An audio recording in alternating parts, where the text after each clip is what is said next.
আসসালামু আলাইকুম, কেমন আছেন সবাই? আজকে আমি একটু রেডি হয়ে গেছি। আমরা আজকে একটু বাইরে ডিনার করব।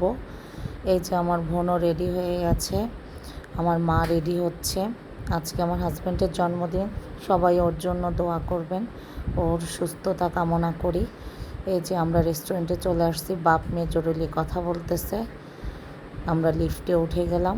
আজকে আমরা চলে আসছি আমারিতে। আর এই রেস্টুরেন্টটা আমার মেয়ের খুব পছন্দ, তাই ওর বাবা এখানে নিয়ে আসতে। ওর বাবাকেও বলছে আজকে আমারিতে ওর বাবার জন্মদিন করতে চায়। যে আমরা সবাই এক এক করে ঢুকতেছি। আজকে আমাদের একটু আসতে দেরি হয়ে গেছে, তাই আমরা ডিনার শুরু করে দিয়েছি। এখানে আম্মা খাওয়া দাওয়া করতেছে, আমার বোন খাওয়া দাওয়া করছে, এখন বসে আছে। আর আমার মেয়ে খাওয়া দাওয়া করে দেখুন কি করতেছে, রেডি হওয়া শুরু করে দিছে। আবার সে তার বাবার কেক কাটিং শুরু করবে। লিপ গ্লোজ আয়না সবসময় তার পার্সের মধ্যে থাকে, চুলে অনেকগুলো করে ক্লিপ দেয়, সে সাজুগুজু করতে ভালোবাসে। এই যে কেক রেডি করে দিচ্ছে সে তার বাবার সাথে, সে বাবার সব কিছু করে দেয়।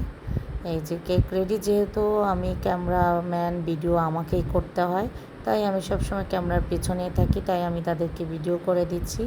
যে নিজ হাতে তার বাবার জন্য এই কার্ডটা বানিয়ে নিয়ে এসেছে, তাই তার বাবা খুব খুশি এবং খুব ইমোশনাল হয়ে গেছে, কারণ সে তার মেয়েকে খুব ভালোবাসে, সে তার মেয়েকে ছাড়া থাকতে পারে না। এই জন্য সে বলতেছে আমার মেয়ে বড় হয়ে যাবে, আমি কিভাবে থাকবো, যদি সে বাংলাদেশের বাইরে আল্লাহ চাইলে যদি পড়াশোনা করতে চায়, তারপর এক সময় তো সে তার নিজ জগতে চলে যাবে। এজন্য সব কিছু মিলিয়ে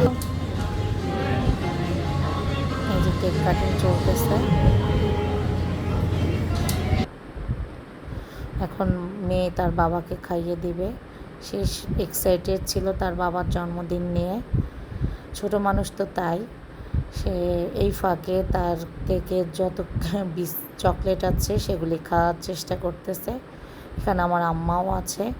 এই যে আমি চলে আসলাম ক্যামেরার সামনে, আমার মেয়ে আমাকে ভিডিও করে দিচ্ছে, কিন্তু অত ভালোভাবে ভিডিও করতে পারিনি, ছোট মানুষ তাই। আমাদের আনুষ্ঠানিকতা শেষ, এই যে আমরা বের হয়ে গেলাম এখন আমরা বাসার উদ্দেশ্যে।